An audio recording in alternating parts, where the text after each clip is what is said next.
Tërheqja vrejtë nga e ditë e afërt, kur zemrat e pabesimtarëve unë gjitën ngritën lartë në fetë. O bab, asaj shka ti frikoshti, edhe unë sa kam frikë pja saj. Qatë këtë kesh ka kiti ndaj meje, edhe unë të jetën e kam. Po ti jenë gjithë njerëzit të tuit, edhe vetëm të shfëtosh për xhenemit, a do të jipshe kurban, do të jipte kurban. Vetëm të shfëtoj, thumë me imgji. E rëndësishme është që të shfëtoj.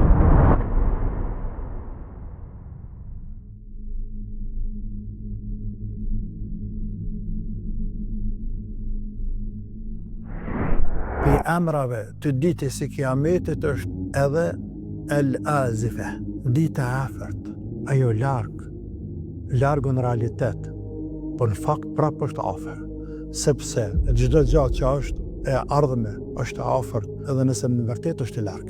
Çdo ditë drejt saj shkojna, e nuk shtyhet tutje, se puna e vdekjes.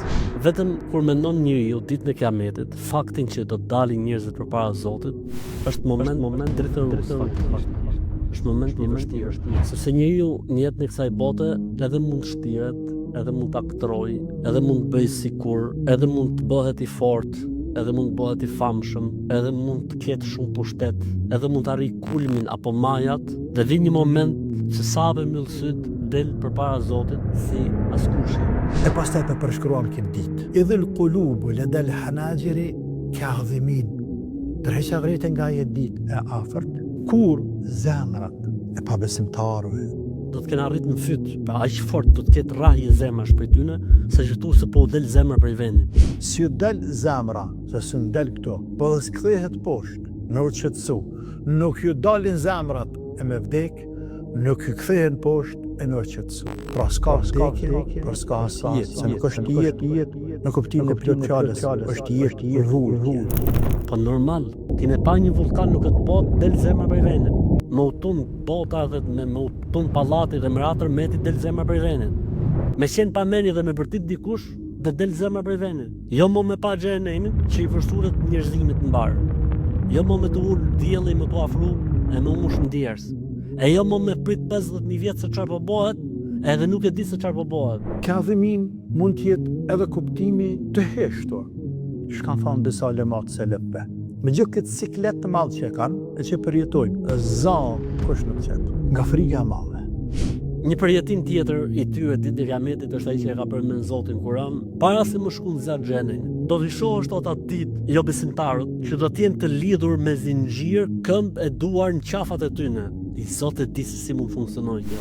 Do t'ju vinë rroba nga xhenemi në kiamet, ditën e kiametit, pa filluar ala xhenemi. Do të vishen edhe ata, siç do të vishen besimtarët me rroba xhenetit, do të vishen ata me rroba xhenemit. Dhe do t'ju vinë flladet e xhenemit në fytyrat e tyre dhe i përcollojnë, para se me fillu të kiameti. Allahu na ruaj. Atë ditë, prindi kam i thonë fëmijës, ti po ik prej meje, unë të kam rrit tyje, kam vënë me angër dhe me pi, a unë e kam një kërkesë sot të djalem. Fëmija ja prek kështu, nuk e ndëgjon të i funi thot, o bab, asaj shka ti frikoshti, edhe unë sa kam frikë pja saj. Qatë kërkesh ka kiti ndaj meje, edhe unë të jetën e kam. Thot, lartë për meje, lartë nga meje, nefsi. Unë i kanë golet e mija, brenga dhe kelashet e mija. Ky njeri ju ka atë siklet, qëre, nuk do të intereson asgjë tjetër. Vetëm këtë hallë ka dita e kiametit. Dhe kanë të drejtë ta më friksu, sepse dita e kiametit është dita të mërshme, e aty vjen xhehenami. Dhe ata që janë në mahshar, e ne të gjithë jemi në mahshar nëse, e shofëm xhehenamin, e nuk e dim se çka bëhet me ne. Atë ditë do shpresonin që ta kompensonin, ta shpalguanin dënimin kur të shohin xhenemin, kur të shohin situatën, ta shpalguanin me çfarë? Me fëmijët e vet. Pra nëse do i thuaj jo besimtarit, a do të shpëtohesh për xhenemin duke dhënë fëmijët e tuaj si sakrificë dhe si kurban? Do thotë po. Me këtë tjetër mund t'i kompensonte njeriu ose bashkëshorten e tij do ta jepte kurban ose gruaja bashkëshorten e saj. Madje gjithë fisin e vet do ta jepte kurban vetëm të shpëtojë për xhenemin. Tha Zoti, e gjithë njerëzit po ti thuash gjë, po ti jeni gjithë njerëzit të tuit, edhe vetëm të shpëtosh për xhenemin, a do të jepshe kurban, do të jepte kurban, vetëm të shpëtojë. Njeri ka të afërt, ka shok, ka miq, ka koleg, po nuk e ka të ndashtë. Nuk pret për ty në shumë, për gjithëve. por se edhe njeri rani është me pas dikën si pret pejtina shumë këtë dynja. E Allahu ati kushin falë, të barek vë tala, për thot për ta, për zullumçarët, për kriminalët, për jo besimtarët, për çufarët, nuk ka të dashur, familjar, shok, mik, çfarë të qoftë, që e ka pas këtë dynja e që mund t'i gjindet apo t'i kry punë nesër. Wala shafi'in yuta. Ashtu sikur se nuk ka asnjë ndërmjetësues që mund t'i bëj shefat të Zot, në Zot, marrë kë marrë, shpëtaje, liraje, çliraje për hatër tam. E jo. Tha Zoti në ajetin tjetër kuranor, do t'jetë shpërndar si insektet, kur shohin zjarrin, si vërsulës.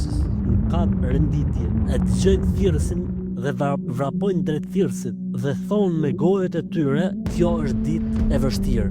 Fjala vetme që thonë është ditë e vështirë. E kemi keq punën sot. Po pra, por që mos ta kishi punën keq, sot duhet punojsh, duhet përgatitesh për këtë ditë.